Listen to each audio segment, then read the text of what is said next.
come along with me and learn about this journey, this spiritual journey to Ecuador.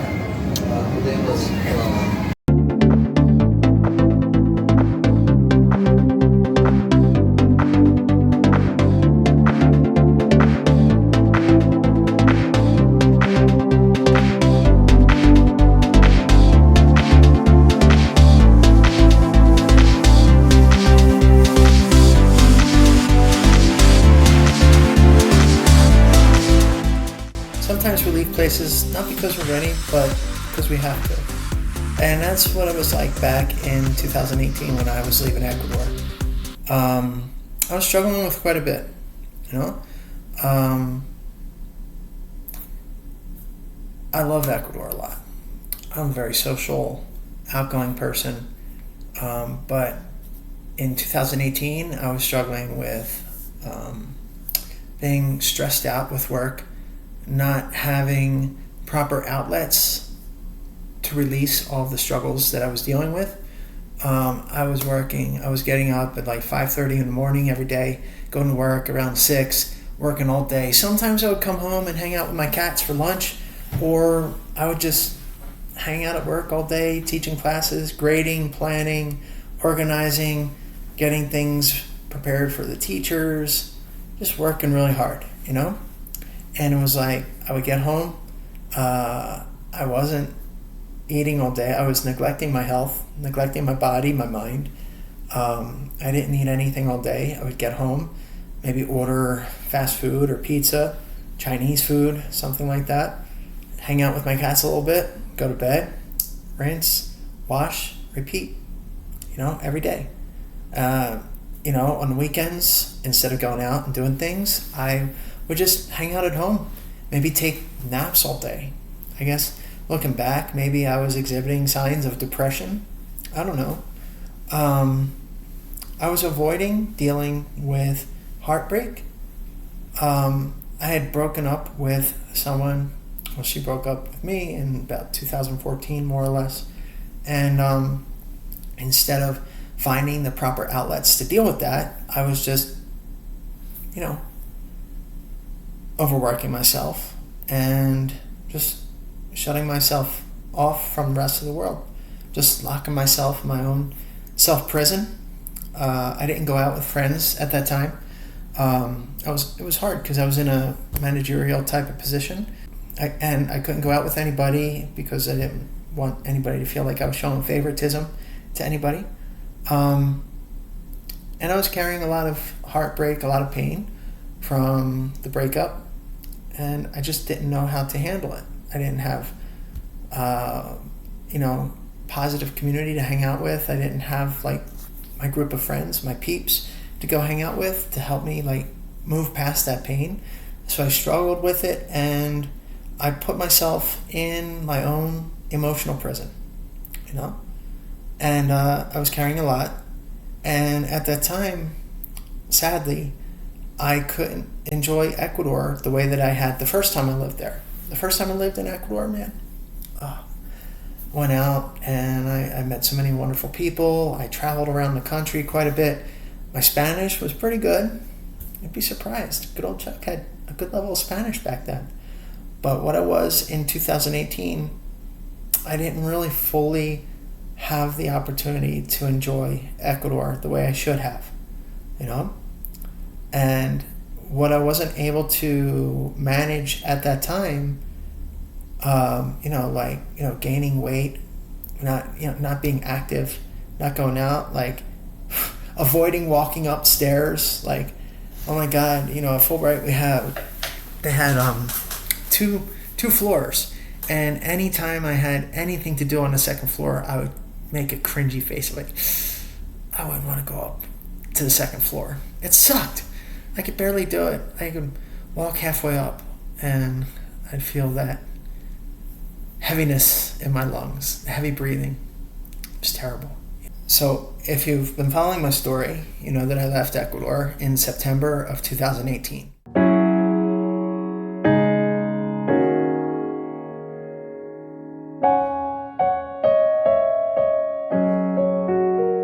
You know about my physical transformation, right? I probably, around the time that I returned from Ecuador to New Jersey, I probably weighed about 450 pounds. I started to see a nutritionist here and there, pre-Dr. Fortino, that is, and but it didn't stick. I swam. I think I made nice gains, but I didn't embrace the power of healthy eating and body movement until it was that I met Dr. Fortino. But when I started to work with Dr. Fortino in March of 2023, almost 3 years ago, it was hard at first, but it was the kick in the arse that I needed. It was amazing, and it's been amazing ever since then. And I wholeheartedly wish that I had had something like that in Ecuador when I was dealing with a heartbreak. I did. I had people that had given me some subtle hints that, like, I can do this. I have to get up and I got to start fixing myself. My buddy Steve, he's one of them. He's always looked out for me. And some of the trainers at the gym that he goes to, they showed concern. But I didn't embrace it as much as I have now with Dr. Fortino. But overall, since I started this journey, I didn't just lose 316 pounds. I started at 551 pounds. It's not that I just lost 316 pounds. I lost fear. Back then in Ecuador in 2018, I was afraid to go out and hang out with friends. I was afraid to go out in public because I didn't want people to mock me and make fun of me. Because I had that happen, and it hurts. It sucks. I mean, you try to brush it off and pretend that it doesn't bother you, but it does. And so with this process, as I said, I didn't just lose 316 pounds. It might be a little more. I've done really good on this trip. But I lost that fear. I lost the excuses for not to start. And I lost the version of me that didn't believe that change was possible. And that's been a very powerful experience. And this experience, this has been a very spiritual experience for me. And I've realized that closure isn't about forgetting. It's about returning without pain. It's about standing in the same place and feeling different.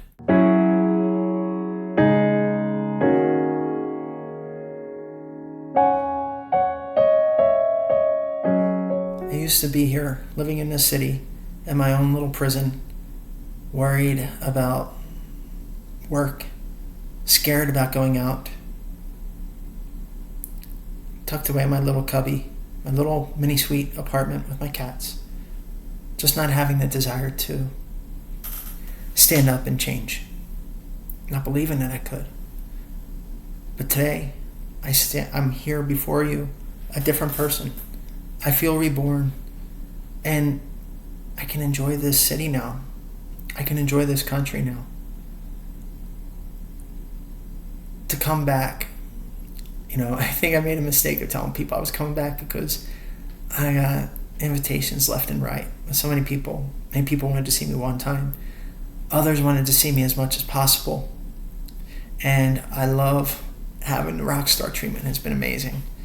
I sometimes I got an idea that, we connected and I had a really good impact on many people, but I never really embraced how much my experience here impacted both the students that I worked with and also the way that they impacted me and the person that I am. But I never really had a chance to enjoy this place the way that I did now. Most of my students now are online. I've had some in person, but a lot of them are just one-to-one online. And it's cool. We've had some amazing conversations. Most of my conversations are not just like, we can do the grammar stuff. I get that. But a lot of them are like really good conversations that connect about everyday life, about the world, about what fears we have, what things we love, sleep habits. We talk a lot about health, things that we love, And that's one of the beauties about working with people from overseas. So many of us are more similar than we are different. We want the same things in life, you know. We all want to be healthy. We want to have like a loving family. We want to provide. And it's great to experience that online. But still, I had been missing that human interaction, which, as I told you before, I get that at the gym. I get that at the coffee shop. But those are in short doses, you know? Small doses, rather. Here, you know, before I came here, I thought maybe I'd have a chance to rest. But I really haven't. Because everybody wants to hang out. And the old me would have been like, no, I don't want you to see me the way I am. I don't want people to see the way I am. I don't want to worry about breaking a chair when I'm at a restaurant. You know, I don't want you to see how much I'll eat, you know? But now, I'm like, let's go. Let's do it. You know, I've seen as many students, as many new students as I've been able to. I've seen as many old friends as I've been able to.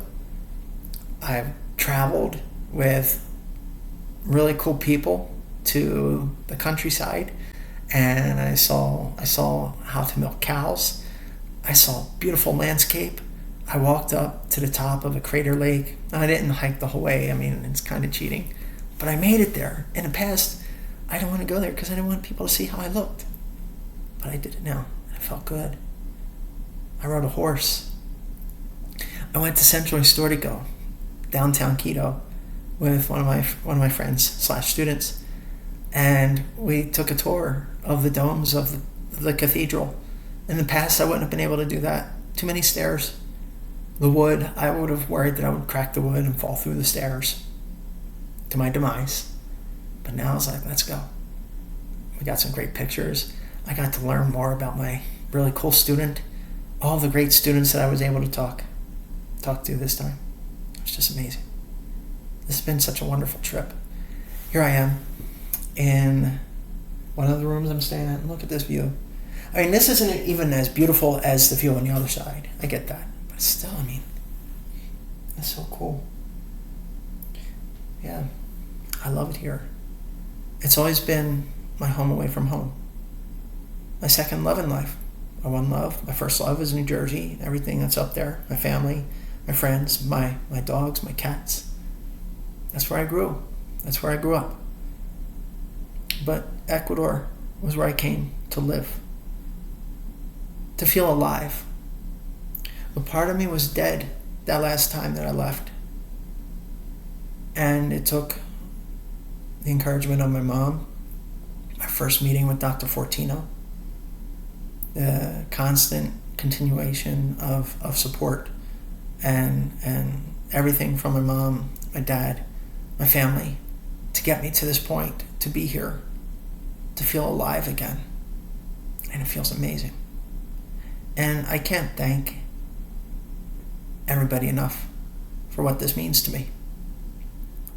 And if I didn't get a chance to see you this trip, I'm going to be back.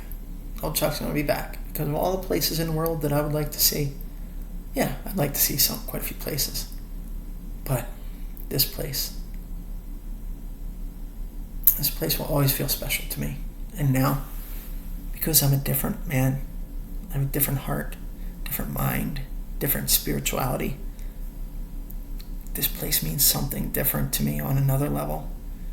And I see everybody here now as more than just students. I see them as friends. I see them as important parts of my life. This place is an important part of my life. It will always be an important part of my life. And if you crossed my path, if we crossed paths while I was here, you're a part of that. You know, I can't think of anything here that I really didn't like. I know people say it's not safe here. People struggle here. We struggle up in the States too. We got a lot of things in common, you know. But you guys, you got a lot of stuff to be proud of here. It's beautiful. The people here are amazingly kind, generous, hospitable. I love it here.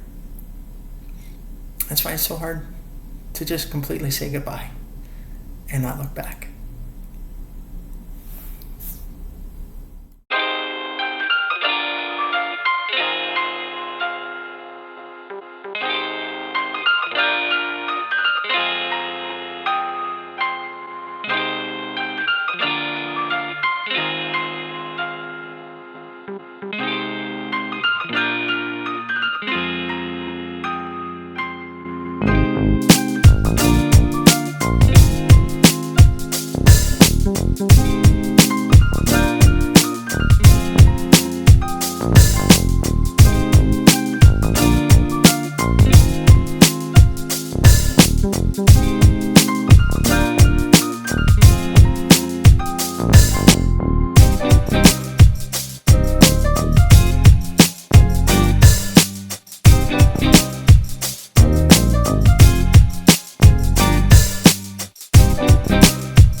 And so, Philadelphia, I didn't come to Ecuador now to relive the past. I came here to release it. The boy who left here in 2018 needed this journey. The man that returned in 2026 earned it. Ecuador, thank you for helping shape me into the person I am now. Carpe diem, my friends. Si se puede. Ciao, ciao.